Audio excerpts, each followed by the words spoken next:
Good morning, students. Today we will know about verbs again. You have to listen all definition and example carefully because the question can come from anywhere. सारे definition और example को अच्छे से सुनना है क्योंकि question कहीं से भी आ सकता है, किसी भी लाइन से आपका बन के आ सकता है। तो इसीलिए ध्यान से सुनिए। फिर से आपका नेक्स्ट चांस है, आपका दोबारा से आपका हो रहा है, पढ़ाया जा रहा है, तो you have to listen carefully all the things. Let us start. verbs verbs are the action words in a sentence that describe what the subject is doing। verb क्या है? verb action word है। action word माने जो काम हम करते हैं, हमारे द्वारा किया जाता है इन ए सेंटेंस, किसी वाक्य में, जो क्या डिस्क्राइब करता है कि सब्जेक्ट क्या कर रहा है। सब्जेक्ट मीन्स कर्ता, जो कर्ता के द्वारा, सब्जेक्ट के द्वारा क्या किया जा रहा है वो डिस्क्राइब करता है। और you can say a verb is a word which shows an action, state और पोजीशन। वर्ब क्या है? जो क्या दिखाता है? एक्शन, मतलब हमारे द्वारा क्या काम किया जा रहा है। स्टेट माने स्थिति, सब्जेक्ट की स्थिति को बताता है। और पोजीशन, पोजीशन माने उसके अधिकार में क्या है, उसके पास क्या है, ये चीज बताता है। तो for example, Rohit pledge cricket. तो यहाँ प्लेज क्या हो गया? Action word. तो एक्शन वर्ड क्या होता है? जो वर्ब का बेस फॉर्म हो गया, जो काम हमारे द्वारा किया जा रहा है। For example, play, read, write, sing, any work. तो जो भी वो वर्ब का जो बेस फॉर्म हो गया वो आपका एक्शन हो गया। Second, he is a teacher. वो क्या है? एक टीचर है। तो इज क्या बता रहा है? उसके स्टेट को बता रहा है, उसकी स्थिति को बता रहा है कि वो क्या है? एक टीचर है।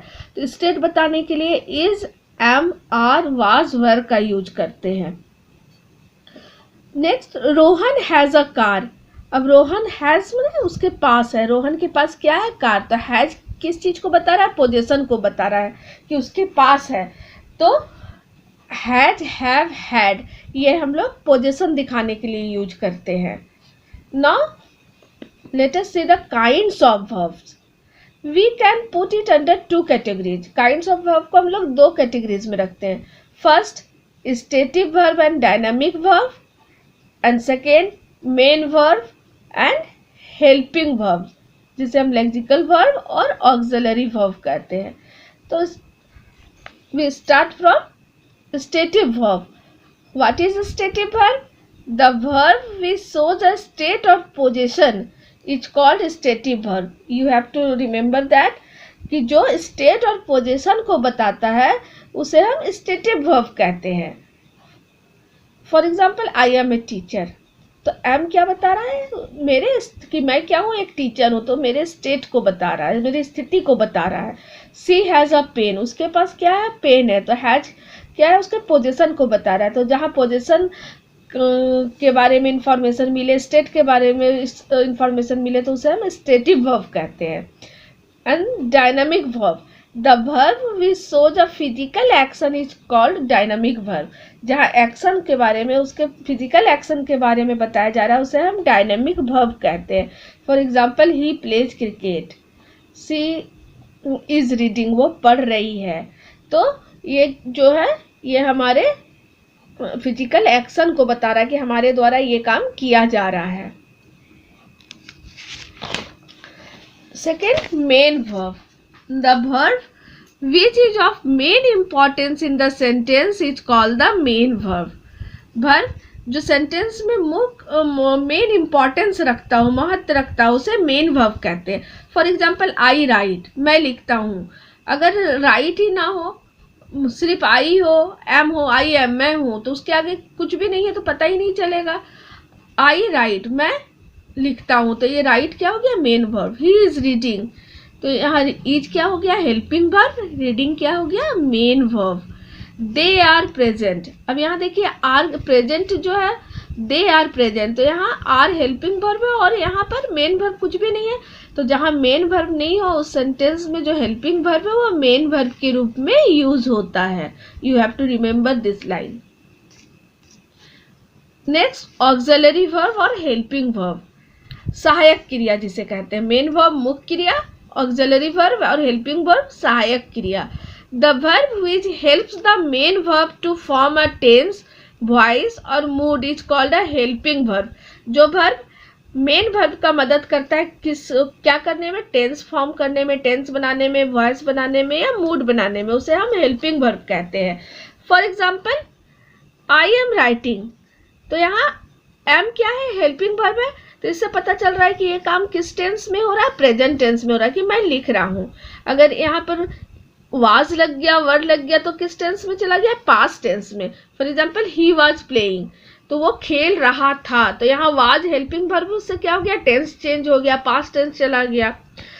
ही विल प्ले क्रिकेट, वो क्रिकेट खेलेगा. तो यहाँ पर विल लग गया, तो यहाँ हेल्पिंग वर्ब से ही क्या हो गया, टेंस चेंज हो गया, फ्यूचर टेंस में चला गया. तो ये टेंस को फॉर्म करने में मदद करता है हेल्पिंग वर्ब.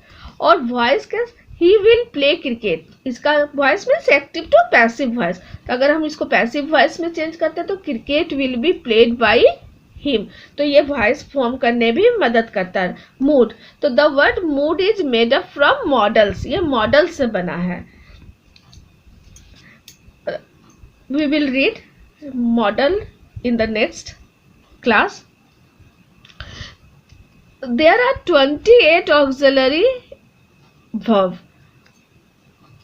ऑक्सिलरी वर्ब कितने होते हैं, 28 होते हैं. You have to remember this कि auxiliary verb how many numbers are of auxiliary verb, कितने होते हैं, तो 28. फर्स्ट 15 आर प्राइमरी ऑक्सिलरी, जो पहले 15 है वो प्राइमरी ऑक्सिलरी कहलाते हैं, और जो नेक्स्ट 13 है वो मॉडल्स हैं. तो 28 ऑक्सिलरी वर्ब होते हैं, जिसमें 15 आपके प्राइमरी ऑक्सिलरी हैं और 13 आपके मॉडल्स हैं. तो प्राइमरी ऑक्सिलरी कौन कौन से हैं, इसमें प्राइमरी ऑक्सिलरी में आते हैं बी, हैव, डू. तो बी, हैव, डू, तो बी के अंडर क्या क्या आते हैं, being, been, is, am, are, was, were, be. Have के अंदर क्या आते हैं, हैव, हैज, हैड, हैविंग. और डू के अंदर क्या आते हैं, do, does, did. You can count them, they are total 15. and 13 are models.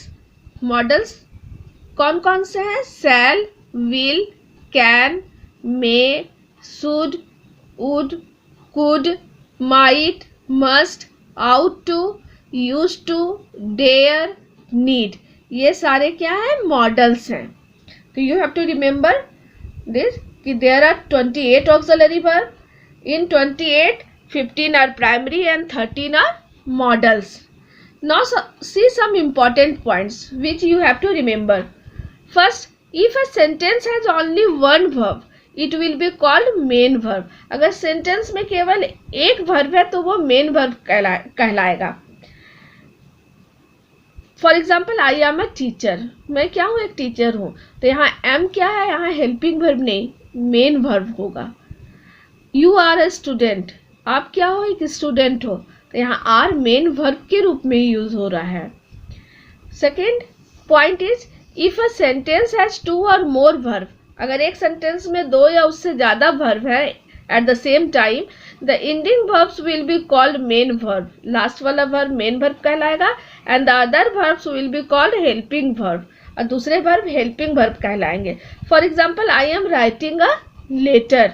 तो यहाँ एम क्या हो गया, हेल्पिंग वर्ब, और लास्ट ये में आ रहा है राइटिंग, तो ये आपका मेन वर्ब हो गया.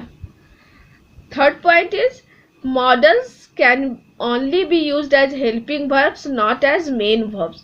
जो आपके 13 मॉडल्स हैं वो सिर्फ आपके हेल्पिंग वर्ब के रूप में यूज होते हैं, आपके मॉडल ये मेन वर्ब के रूप में यूज नहीं होते. जो आपके प्राइमरी वर्ब हैं वो मेन वर्ब के रूप में यूज होते हैं, लेकिन मॉडल्स आपके मेन वर्ब के रूप में यूज नहीं होते हैं. I hope you have understood well. Now see the homework. fill in the blanks. First question is the verb which show the state or possession is called dash verb. जो verb state और possession दिखाता है वो कौन सा verb कहलाता है. Second, the verb which show the physical action is called dash. जो फिजिकल एक्शन दिखाता है वो कौन सा वर्ब कहलाता है? There are dash auxiliary verbs, auxiliary verbs कितने होते हैं?